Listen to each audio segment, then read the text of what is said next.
अस्सलाम वालेकुम। ओके, देखो क्लास के अंदर जो आप लोग रिकैप दे रहे हो उसके अंदर ये गलती ये कर रही है, जैसे फॉर एग्जांपल राबिया ने पूछा आप लोग से कि आप बताइए कि क्या होता है, फला चीज क्या होती है। ठीक है ये अप्रोच, लेकिन सिर्फ क्लास आप इस तरीके से तो कंडक्ट नहीं कर सकते कि हर चीज पूछते रहे, तुम बताओ तुम बताओ तुम बताओ।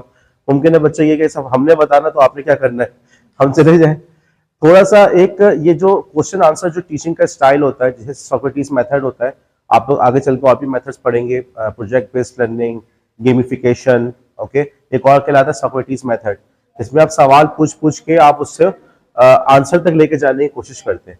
लेकिन देखो वहां एक जो चीज क्लियर है कि टीचर को खुद पता है कि आंसर क्या है, अब वो सवाल पूछ के उस बच्चे को, अपने स्टूडेंट को उस जगह तक लेके जाने की कोशिश कर रहा होता है। दूसरी बात, जहां तक हमने जुगाड़ की बात की तो वो एक समझाने के लिए था। फॉर एग्जाम्पल, कल कला अगर आप लोग क्रिएटिविटी की एग्जाम्पल्स ढूंढ रहे हैं, ओके, तो क्रिएटिविटी की एग्जाम्पल को ढूंढते वक्त आप जो हमारे माशरे के अंदर जुगाड़ का वर्ड यूज होता है, उसके लिए आप कह सकते हैं, वहां पे यकीनी तौर पे आप जो है इस वर्ड को यूज कर सकते हैं। क्या देखो वो जो फला काम होता है ना, वो भी क्रिएटिविटी में आता है। उसके बाद आगे चल के आप बताएं कि जो जुगाड़ होता है और जुगाड़ का जो है लफ्ज है वो डिक्शनरी के अंदर शामिल है, इस तरीके से आगे उसको बढ़ा सकते हैं। ठीक है, लेकिन ये जो क्रिएटिविटी होती है वो जुगाड़ होता है, इस तरीके से चीजों को आपस में मिक्सअप ना करो।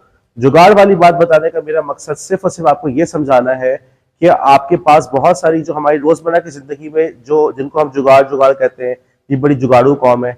असल में देखा जाए तो ये क्रिएटिविटी है कि आपके पास कम रिसोर्सेज है, उस कम रिसोर्सेज के अंदर से आप किस तरीके से किसी प्रॉब्लम का सोल्यूशन निकाल रहे हैं। ठीक है, अच्छा, अब हमने एक बात कर ली जी क्रिएटिविटी क्या है। हमने बात करी कि क्रिएटिविटी जिंदगी में कहाँ कहाँ यूज होती है। सबने एग्जाम्पल दी कपड़ों के अंदर, ठीक है, कपड़े सीने में। सबने एग्जाम्पल दी कुकिंग के अंदर। हर जगह हमने कहा कि जिंदगी में शायद ही कोई ऐसा पहलू हो जहाँ पे क्रिएटिविटी ना इस्तेमाल हो रही हो। ये बहुत अच्छी एग्जाम्पल थी कि खाने के लिए घर में टमाटर अगर नहीं है तो आप, जैसे केचप, केचप वाली एग्जाम्पल किसने दी थी? हाँ तो ठीक थी, ये केचप वाली एग्जांपल ज्यादा क्रिएटिव है, क्योंकि दही तो वैसे ही यूज होता है। दही होता है उससे पहले, यानी कि ये तो हमेशा बहस चलती रही कि दही बेहतर है टमाटर। तो बात यह है कि टमाटर नहीं तो आपने केचप यूज करके उसका क्रिएटिव सोल्यूशन लेकर आ गए। या बाज दफा आप बाहर से और चीजों को ऑर्डर करते हैं तो इतने सारा केचप घर पे आ जाता है, तो उसका इस्तेमाल आपने ऐसे कर लिया। ठीक है, तो इसके अलावा हमने बात की मैनेजमेंट के अंदर, आप क्लासरूम को मैनेज कर रहे हैं, यहाँ पे भी आपको क्रिएटिव सोल्यूशन चाहिए। क्लासरूम को आप मैनेज कर रहे हैं, ठीक है, क्लासरूम को आप मैनेज कर रहे हैं, क्लासरूम को मैनेज करने के लिए भी आपको क्रिएटिव सॉल्यूशन चाहिए। किस तरीके से आपने अपने स्टूडेंट्स को एंगेज किया, किस तरीके से आपने अपनी क्लास के अंदर जो डिफरेंट इश्यूज आते हैं, आप लोग पढ़ते रहते क्लास नॉर्म्स के बारे में, क्लासरूम मैनेजमेंट के बारे में, तो देखा जाए तो जो हम यहाँ पे कहते हैं प्रोफेशनल डिग्री है, यहाँ पे भी आपसे क्रिएटिविटी आती है कि आप किस तरीके से अपने प्रॉब्लम्स को क्रिएटिव तरीके से रिजॉल्व कर सकते हैं। बच्चा हर किस्म का आ रहा है, गरीब घराने से भी आ रहा है, पढ़े लिखे घराने से आ रहा है, खाली पेट वाला बच्चा भी आ रहा है, भरे पेट वाला भी आ रहा है, ऐसा भी आ रहा है जिसने सिर्फ टाइम पास करना है, ऐसा भी आ रहा है जो वाकई अच्छी तरह से पढ़ना चाहता है, हेल्दी घराने से लोग आ रहे हैं, हर तरह से लोग आ रहे हैं। डिपेंड ये करता है कि आपने किस तरीके से उनकी तमाम इशूज को लेके रिजॉल्व करना है। फिर हमारी बात आगे बढ़ी, हमने बात की कि हम फर्स्ट सेंचुरी के अंदर क्रिएटिविटी क्यों जरूरी है। हमने बात की कि माजी में जब क्रिएटिविटी थी तो चंद लोगों का क्रिएटिव होना काफी था, हम में से अक्सर रूटीन की जॉब या रूटीन की जिंदगी गुजारते थे। लेकिन 21st सेंचुरी के अंदर हमें सर्वाइव करने के लिए, कंपटीशन में जिंदा रहने के लिए हमारे लिए ज़रूरी है कि हम में से हर शख्स क्रिएटिव हो, वरना हम इस वर्ल्ड में सर्वाइव नहीं कर सकते। अब यहाँ पे हमारा टॉपिक शुरू होता है कि हम क्लास के अंदर क्रिएटिविटी किस तरीके से पैदा कर सकते हैं। हम लोग क्लास के अंदर किस तरीके से बच्चे के अंदर क्रिएटिविटी को इम्पार्ट कर सकते हैं, क्या कर सकते हैं। मुनीबा क्या करेंगी क्लास में? स्वाद बोर्ड पे जाए जी। मुनीबा क्या करेंगी क्रिएटिविटी के लिए, बच्चों में क्रिएटिविटी देने के लिए? कौन सी एक्टिविटी? ये वही वाला जवाब जो बार बार बता रहा हूँ यार, कम्युनिकेशन को बेहतर करो। पेपर में लिख कर आएगा, जैसे अदील ने लिखा था, इट्स वेरी इंपॉर्टेंट। अब क्या इंपॉर्टेंट है, क्यों इंपॉर्टेंट है, सर खुद ही समझते रहे। हम एक्टिविटी कराएंगे, कौन सी एक्टिविटी कराएंगे, सर खुद ही सोचें। ठीक है, ओके, चले ब्रेन स्टॉर्मिंग आगे जी। Huriya okay, scenario based question जी। सिमरन और शीजा क्या करेंगे आप दोनों? वजिया, हैदर? बच्चों में आप क्लास में पढ़ा रही हैं, ठीक है, चले आपके अपने बच्चे हैं, आप चाहती हैं मेरे बच्चे बड़े क्रिएटिव हो, क्या करेंगे क्रिएटिविटी बढ़ाने के लिए उनके अंदर? रीडिंग करवाएंगे, ठीक है, ओके, रीडिंग। और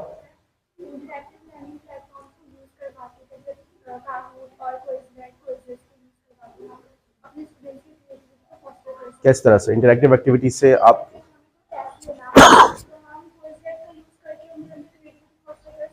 अच्छा आप, अच्छा ओके, अपने आंसर को आप डिफाइन कर सके तो सही है। मिशाल कह रही है कि हम इंटरेक्टिव एक्टिविटीज करवा सकते हैं, जैसे टेस्ट के बजाय हम बच्चों से क्विज ले लें, एक सॉफ्टवेयर का नाम बतानी है क्विजलेट, हम उस पर क्विज ले लें। मेरा ये सवाल है कि जैसे आप लोग अगर इस किस्म की एक्टिविटीज करते हैं तो क्या उससे बच्चे की क्रिएटिविटी वाकई बढ़ जाएगी? आप एग्री करते हैं इस बात से?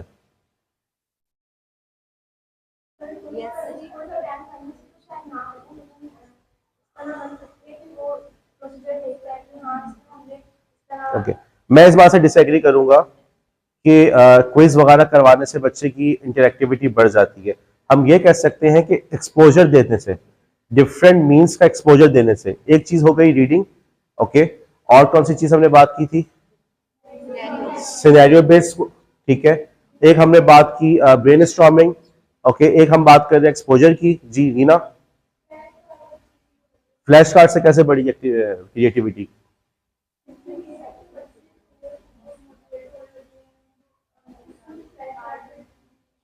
ओके, रीना फरमा रही है, रीना ने और मिशाल ने दोनों का जवाब कुछ ऐसा है। रीना ने कहा कि हम फ्लैश कार्ड यूज करें, मिशाल ने कहा कि क्विजलेट को यूज करें। ये दोनों टूल्स कुछ इस किस्म के हैं कि मैं ये समझता हूँ कि आप लोग शायद इंटरेक्शन बच्चे के इंटरेस्ट को बढ़ाने में और क्रिएटिविटी के अंदर दोनों में कंफ्यूज कर रहे हैं।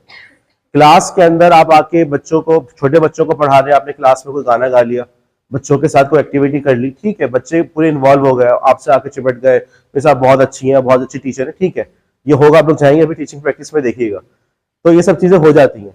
लेकिन बात यह है कि यार हम बच्चे की क्रिएटिविटी की बात कर रहे हैं कि बच्चा खुद एक आंसर लेकर आए। दोनों बातों में देखो फर्क है, ओके। दोनों चीज, क्विज आपने क्विजलेट बच्चों से करवा लिया, अच्छी बात है, बच्चों ने क्विजलेट किया, उनको इंटरेस्ट लगेगा, कोई नए किस्म का काम हो रहा है। इंशाल्लाह ताला हम लोग एक छोटे सी गेम की एप्लीकेशन है वो भी दिखाऊंगा मैं आपको कि आपने जो क्विज बनाया वो गेम की तरह चल रहा है, ओके, ठीक है जी। लेकिन उससे बच्चे के अंदर इंटरेस्ट तो पैदा हो रहा है, लेकिन क्रिएटिविटी कैसे पैदा हो रही है, out of the box thinking कैसे पैदा होगी? Good, open ended questions. जी सवा कुछ कह रही थी आप? Good, projects, projects, open ended questions, और क्या हो सकता है? आर्ट एंड क्राफ्ट, ठीक है, चलो आर्ट एंड क्राफ्ट में क्या कराएंगी?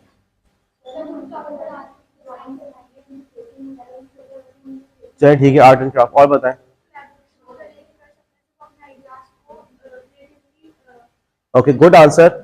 जैसे ब्रेन स्टॉर्मिंग मुनीबा ने कहा था कि हम मिलकर कोलैबोरेशन के साथ डिफरेंट आइडियाज को लेकर आए सामने। क्रिएटिविटी का एक बड़ा अहम जुज ये है कि हम मिलकर डिफरेंट आइडियाज पे काम कर सकें, ठीक है। यानी यहाँ तक तो हम बात समझ में आती है कि आप लोग इस बात को समझ गए कि क्लासरूम के अंदर हम किस तरीके से क्रिएटिविटी करा सकते हैं। तमाम बातों की बेस ये है कि बच्चे को गलती करने का इख्तियार दो। क्रिटिकल थिंकिंग के लिए क्या चीज जरूरी थी? सवाल पूछने का इख्तियार दो, उसको स्पेस दो कि वह सवाल पूछ सके। क्रिएटिविटी के लिए जरूरी है कि उसको स्पेस दो कि वो अपना कोई काम कर सके। अगर आपने उसको एक रिजिड टीचिंग मेथड के ऊपर लेकर आ गए, क्लास में आ गए, सब सीधे होकर बैठे, कॉपियां निकालें, जो मैं बता रहा हूँ या बता रही हूँ उसको लिखते चले जाए, जो बोर्ड पे लिखा हुआ है उसको लिख लो। बच्चे ने सवाल पूछा, जो कह दिया नजर नहीं आ रहा तुम्हें, ये तुम्हारे कोर्स पे नहीं है, क्लास को डिस्टर्ब कर रहे हो। जब तक आप बच्चे को स्पेस नहीं देंगे, बच्चे के अंदर क्रिएटिविटी नहीं बढ़ सकेगी, ठीक। हमें इसी तरह से हमने प्रोजेक्ट्स की बात की। अगेन प्रोजेक्ट्स के अंदर क्या होता है, हम में से अक्सर लोग, हम बच्चों से एक्सपेक्ट करते हैं कि बेहतरीन प्रोजेक्ट लेकर आएगा, ओके। और नतीजा क्या निकलता है कि हर बच्चा अपने वालिदैन से बनवा रहा होता है, हर बच्चा ड्राइंग जो है अपने वालिदैन से करवा रहा होता है। इन सब के नतीजे में क्या होता है कि बच्चे की अपनी जो क्रिएटिविटी है वो कम होती जाती है। जब तक आप बच्चे को गलती देने का इख्तियार नहीं देंगे, उसके अंदर क्रिएटिविटी किस तरीके से पनप सकेगी, ठीक है। यहां तक हम लोग सब एक सेम पेज पर आ गए। इंटरेक्शन, क्लास को इंटरेस्टिंग बनाना अलग चीज है, वो जुज तो है, जरूरी है, लेकिन क्रिएटिविटी एक अलग चीज है। आप जब आप क्लास के अंदर एक्टिविटीज करवाएं, आप उनसे डिस्कशन करवा लें, आप जो है क्विजलेट करवा लें, आप जो है फ्लैश कार्ड्स यूज कर लें, बच्चा क्लास में इंटरेस्ट लेगा। कोई नया मेथड आ रहा है, आप लोग टीचिंग प्रैक्टिस में जाते हैं ना, तो वहाँ पे एक जो बड़ा प्रॉब्लम होता है, मेरी सही फातिमा को हमेशा आप लोग की टीचिंग प्रैक्टिस को स्केड्यूल कराने पे, कि वो जो टीचर्स होते हैं आगे वो कहते हैं यार ये जो बच्चे आते हैं ना, ये हमारे बच्चों को खराब करके चले जाते हैं। क्यों? क्योंकि वो जो पुराने टीचर्स होते हैं वो खास तरीके से पढ़ा रहे होते हैं, आप लोग आते हैं, अब नए नए मेथड्स लेकर आते हैं, अब बच्चा उसको लगता है ये तरीका अच्छा है। ओके, जब आप लोग चले जाते हैं वो पुराने टीचर को उस नजर से नहीं देखता, वो कहते हैं यार ये क्या तरीका, वो टीचर से ऐसी थी और ये वाली टीचर तो ऐसी है। तो क्लास को आपने इंटरेक्टिव तो बना दिया, लेकिन अगेन क्रिएटिव बनाना है तो बच्चों को आपको स्पेस देनी होगी, उसको ऐसे असाइनमेंट्स, उसको ऐसे प्रोजेक्ट्स देने होंगे जिसके अंदर आप उसको मौका दे सकें कि जी वो अपनी मर्जी से कोई काम कर सके। मुमकिन है उसका काम गलत हो, मुमकिन है उसकी काम की फिनिशिंग इतनी अच्छी ना हो, लेकिन आपने उसको टॉलरेट करना है, उसको स्पेस देनी है कि हाँ जी तुम्हारी गलती चलती है। ये बात हुई। अब मेरा सवाल ये है कि यार क्रिएटिविटी समझ में आ गई, ठीक है, आप सब भी एजुकेशन सिस्टम से होते हुए आए हैं, ओके, होकर आए एजुकेशन सिस्टम से। अब मेरा आपसे सवाल ये है कि हम अपनी क्लासरूम के अंदर क्यों क्रिएटिविटी नहीं पैदा कर पाते, क्या चैलेंजेस होते हैं? समझ में बात को? देखो तुम्हारे जो टीचर्स थे उन्होंने बीएड किया था, ओके, उनको भी पता था क्रिएटिविटी कोई चीज होती है, भले उन्होंने 21st सेंचुरी स्किल ना पढ़ा हो, पता तो था ना किसी हद तक। तो आप लोग में जो जिनकी शादियां हो गई, जिनके बच्चे हैं, वजिया हैदर से पूछ लें फॉर एग्जाम्पल, जहन में तो आता होगा मेरे बच्चे के अंदर क्रिएटिविटी पैदा हो, हाँ या ना? बीएड से पहले भी आता होगा मेरा बच्चा जो है ना बड़ा आर्टिस्टिक हो, मेरा बच्चा इंजीनियर बने, मेरा बच्चा खुद काम करे। सवाल ये होता है कि हम बच्चों में ये चीज क्यों नहीं क्या पैदा कर पाते, क्या चैलेंजेस होते हैं? ओके, लिखें टाइम। और बताएं क्या चीज? हाँ हाँ, उसको क्या लिखेंगे यहाँ पे कि बच्चे ज्यादा सवाल पूछ रहे होते हैं, too many questions, okay, irritating questions, ठीक है। और जी बताइए आगे क्या करेंगे, क्यों नहीं कर पाते?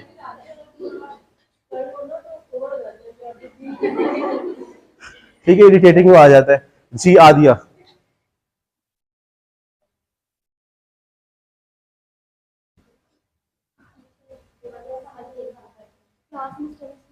क्या समझ नहीं पाता? अच्छा बताएं क्या?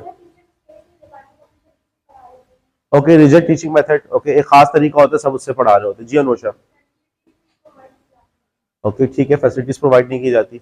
जी उरूसा, दूसरा सॉरी, हाँ, गुड, ओवर क्राउडेड क्लासरूम सबसे बड़ी बात है, सबसे अहम वजह ये है, ओवर क्राउडेड क्लासरूम। और बताएं जी बानो, क्लासरूम मैनेज नहीं हो पाती, ठीक है, ठीक है। जी बोले, आमना अशरफ जी,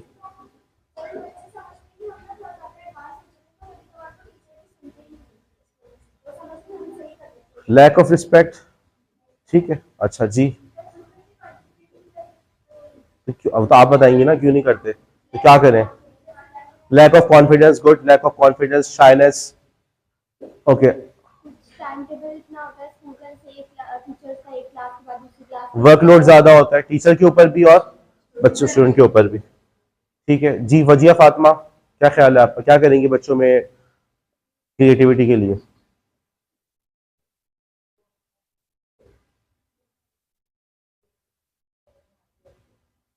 जोर से बोलो। ओके, राबिया नदीम, क्या करेंगी बच्चों में क्रिएटिविटी पैदा करने के लिए? क्यों नहीं कर पाते हम, सवाल ये क्यों नहीं कर पाते, क्या वजह होती है, क्या चैलेंज क्या आता है हमें?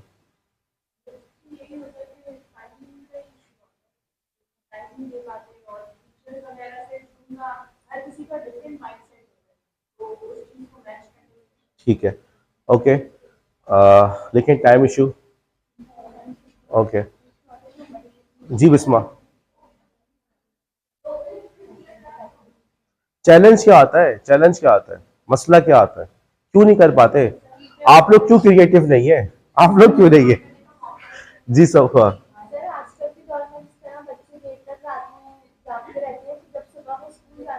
Unhealthy life style, unhealthy life style,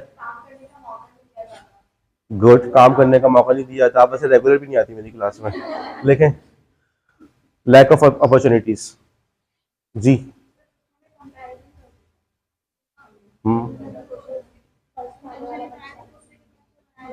undue comparison नहीं करना चाहिए, वहां भी कंपैरिजन कर रहे होते हैं, अनड्यू कंपैरिजन, बहुत अच्छे पॉइंट्स है जी। रीना, अच्छा खामोश रहे आप जी, सब क्या चीज? ओके ठीक है, टेक्नोलॉजी लिटरेसी लिखें, टेक्नोलॉजी लिटरेसी भी सही है। और रीना का पॉइंट था कि उनको सवाल पूछने नहीं देते, क्या कहेंगे इसको?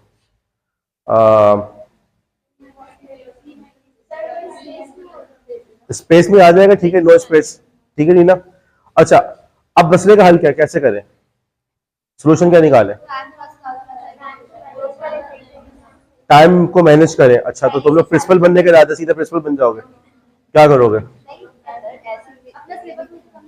देखो एक चीज, अगर सारी बातों का मैं खुलासा निकालूं, दो तीन पॉइंट्स जो मेरे जहन में आ रहे हैं। एक पॉइंट ये जहन में आ रहा है कि चीजें हैं बड़ी एक्सपेंसिव। ओके, क्रिएटिविटी पड़ती है एक्सपेंसिव। आप म्यूजिशियन बनना चाहते हैं, बड़ा क्रिएटिव काम है, लेकिन हम में से हर शख्स शायद गिटार खरीदना अफोर्ड नहीं कर सकता।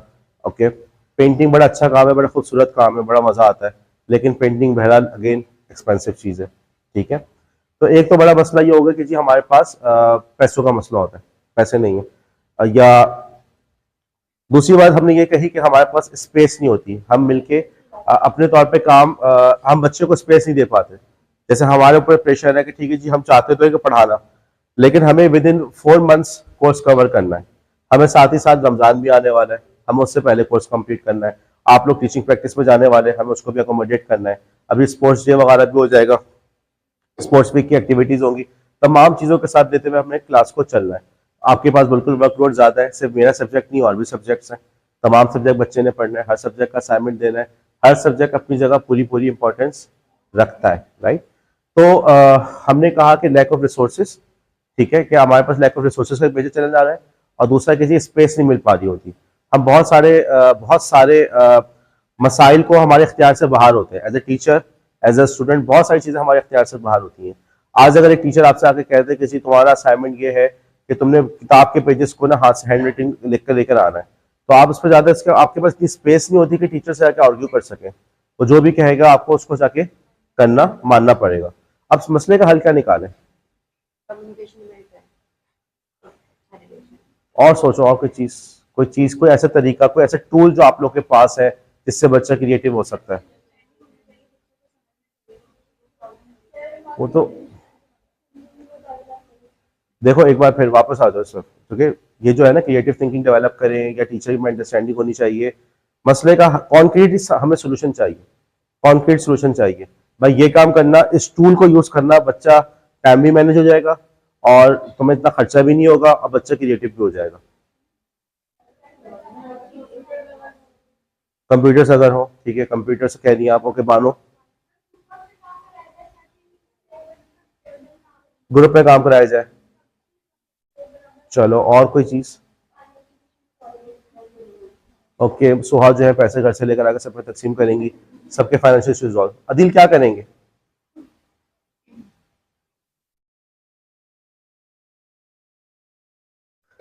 दरवाजे ऐसे खटखटा रहे होते हैं ऐसे बस अभी हमें सर इल्म का दरिया बह रहा है और हमें जाकर फौरन पीना है। यार आपके हाथ में वो चीज होती है, पेंसिल, पेन, पेपर।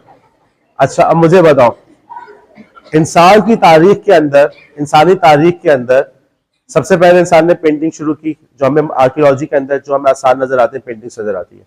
उसके बाद जो अगली चीज हमें किसी तहजीब की निशानी या तहजीब की मौजूदगी का एहसास दिलाती है, वो है उसका रस्मुल खत।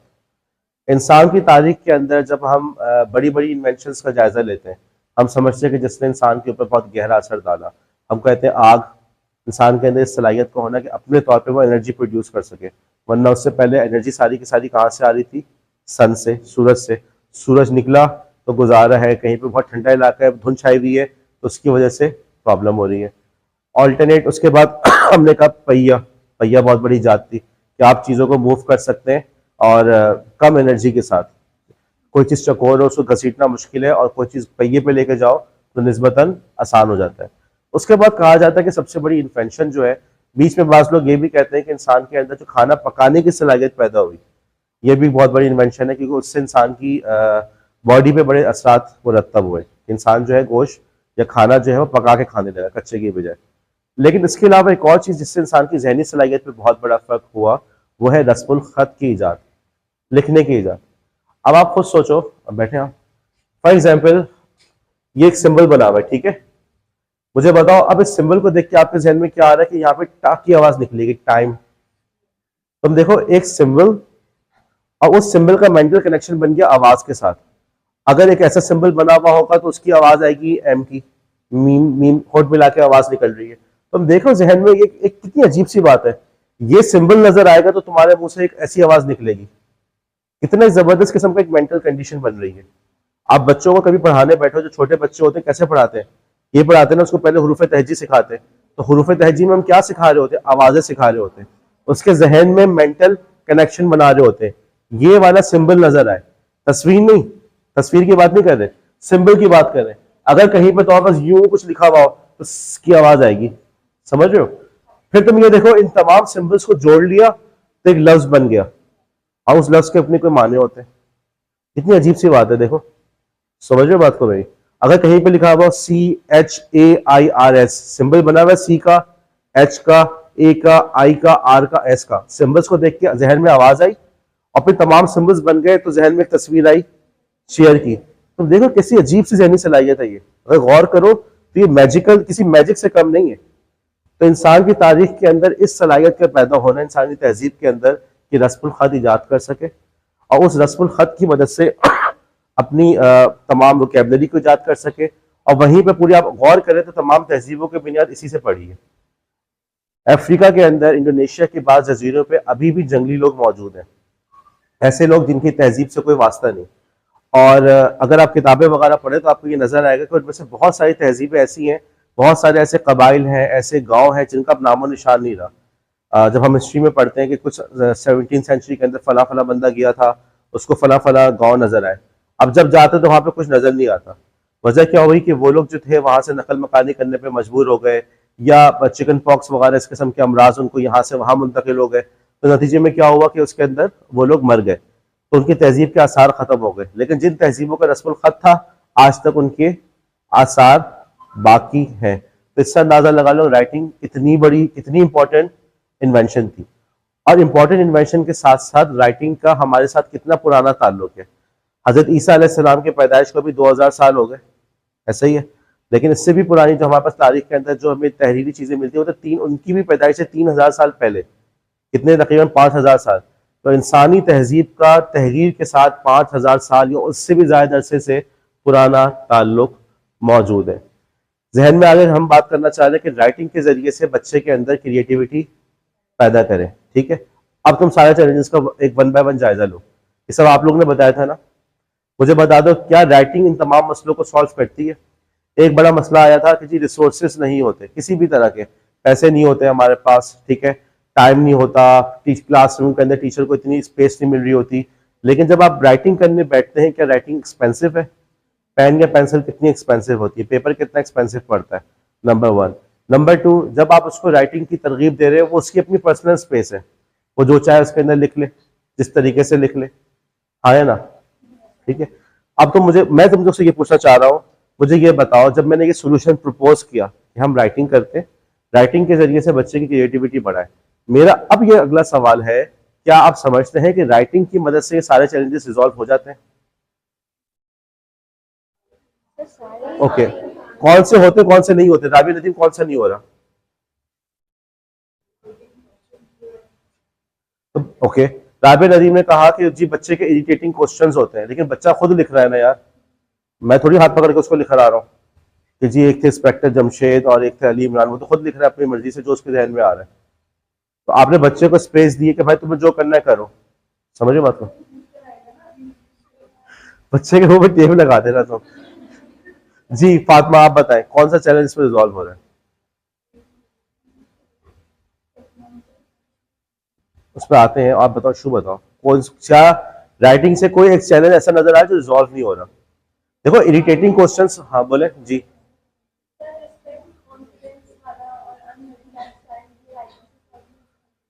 देखो जहां तक इरिटेटिंग क्वेश्चंस का ताल्लुक है कि बच्चा आपसे इरिटेटिंग क्वेश्चंस पूछ रहा है, वो एक अलग चीज है। अगर देखा जाए तो उसका क्रिएटिविटी से ताल्लुक नहीं है। वो तो यूं ही होगा कि बच्चा मुझसे सवाल ना पूछे तो मैंने उसके हाथ में मोबाइल पकड़ा दिया कि यार मोबाइल पकड़ो। कल मेरे पास एक गेस्ट आया हुआ था, मैं वो काफी थका हुआ था, तो मैंने उसको खैर वाईफाई, वो आया, उसने कहा मुझे वाईफाई का पासवर्ड बता दे। वाईफाई का पासवर्ड बताया, फिर उसके बाद मुझसे कोई बात भी नहीं कर रहा। एक होता है ना, मैं थोड़ा पूछ रहा हूँ, बातें करेंगे गपशप करेंगे, वो लगा रहा मोबाइल पे। तो मुझे बड़ी हंसी आई कि यार जैसे हम वालिदैन सिखाते थे बेटा घर पे मेहमान आए सलाम करें, पानी का पूछें, और अब ये है कि घर पे मेहमान आए सबसे पहले वाईफाई का पासवर्ड दे दे। तो देखो ये तो एक अलग चीज है कि बच्चा इरिटेटिंग क्वेश्चंस पूछ रहा है, उसका इससे कोई ताल्लुक नहीं है। वो तो एक आपकी एक मैनेजमेंट पर है कि आप बच्चों को बता दें जी ये टाइम है, तुम इस वक्त मुझसे बात कर सकते हो, बेटा मैं अभी मसरूफ हूँ, अभी तंग ना करो, बेटा तुम इस सवाल का जवाब खुद ढूंढ के लाओ, बेटा ये डिक्शनरी है, ये इंसाइक्लोपीडिया है, तुम यहाँ पे सवाल का जवाब ढूंढ सकते हो। वो एक तो एक ऐसा बच्चा इशू है जिसका ताल्लुक चाइल्ड साइकोलॉजी से है, ठीक है। अच्छा इसी तरीके से एक बात की कि अनहेल्दी लाइफ स्टाइल ये एक रुकावट तो है, लेकिन अगेन इसके डायरेक्टली क्रिएटिविटी से ताल्लुक नहीं है।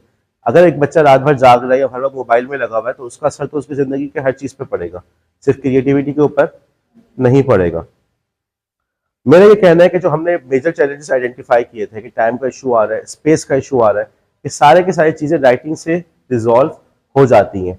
बच्चा अपने तौर पे जाके घर पे राइटिंग कर सकता है, उसकी अपनी जगह है, उसकी अपनी स्पेस है, वो जो चाहे लिखे, वो जो चाहे कहानी लिखे, वो अपने स्कूल का अहवाल लिख ले, वो अपने टीचर्स के बारे में कमेंट्स लिख ले, उसकी अपनी जगह है, उसकी अपनी सोच है, अपनी सोच का इजहार वो किसी भी तरीके से उसमें कर सकता है, ठीक है। आप अगर गौर करें तो हर क्रिएटिव काम के पीछे राइटिंग होती है। अब आप कहेंगे नहीं ऐसी बात नहीं है, आपके कोई म्यूजिक कंपोज हो रही होती है उसके पीछे भी राइटिंग होती है, ठीक है। म्यूजिक के पूरे स्कोर्स जो होते हैं वो राइटिंग के ऊपर लिखे हुए होते हैं। अगर आप किसी भी इस किस्म की डॉक्यूमेंट्रीज होती हैं जिसके अंदर वो म्यूजिकल बैंड्स को ना पूरा फॉलो किया जाता है, उनको शेडो किया जाता है, और उसके अंदर उनका जो क्रिएटिव प्रोसेस को ऑब्जर्व किया जाता है, आपको वहां पर भी राइटिंग इन्वॉल्व नजर आती है। वो सॉन्ग के लिरिक्स लिख रहा है तो लिख रहा है ना, सॉन्ग के लिरिक्स लिख रहा है, वो अगर अपनी म्यूजिक स्कोर को कंपोज कर रहा है उसको भी लिख रहा है, बकायदा उसके अलग सिंबल्स बने हुए।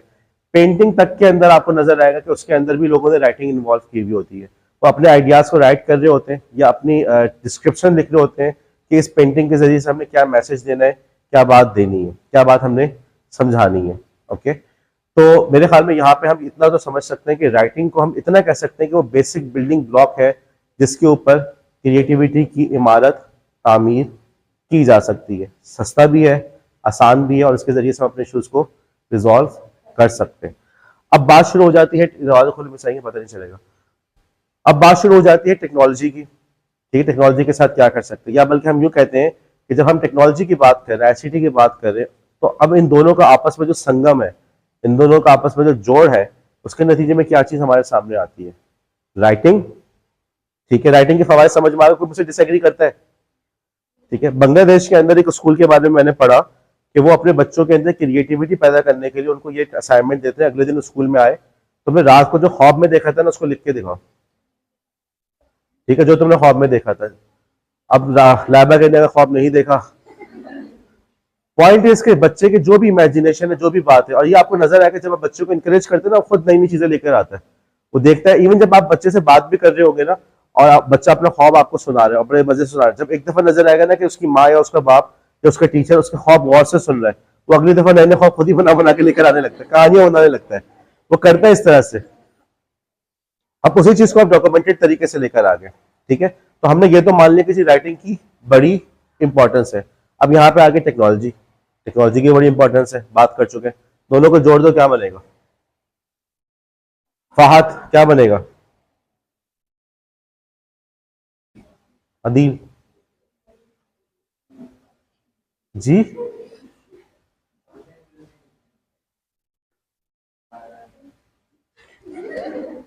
बहुत आर्टिकुलेट है, बहुत एलोक्वेंट है जी। बिस्मा, ब्लॉग का नाम सुना, blog, BLOG, blog, blogging, blogging होती क्या चीज है, राइटिंग प्लस टेक्नोलॉजी, ब्लॉगिंग हुई नहीं हुई, ठीक है। देखो कल हम बात करेंगे इंशाअल्लाह, हम इसी से कंटिन्यू, इसकी तस्वीर लें और मुझे सेंड करें डिस्कॉर्ड पे। कल हम लोग इंशाअल्लाह बात करेंगे ब्लॉगिंग के बारे में, ओके। अगेन ये आपके कोर्स का ऐसा है, अगर आप लोग गौर करें ना, ICTI कोर्स है बड़ा मजेदार, तमाम जो लेटेस्ट चीजें इसके अंदर आ रही है, पॉडकास्टिंग वगैरह, लेकिन अगर वो एग्जाम वाला माइंडसेट होगा तो फिर चीज आया। मेरे ख्याल में ब्लॉगिंग के बारे में पेपर में शायद सवाल आया है शायद, तो खैर नहीं, कल हम ब्लॉगिंग के बारे में बात करेंगे, वैसे क्लास कंटिन्यू करेंगे।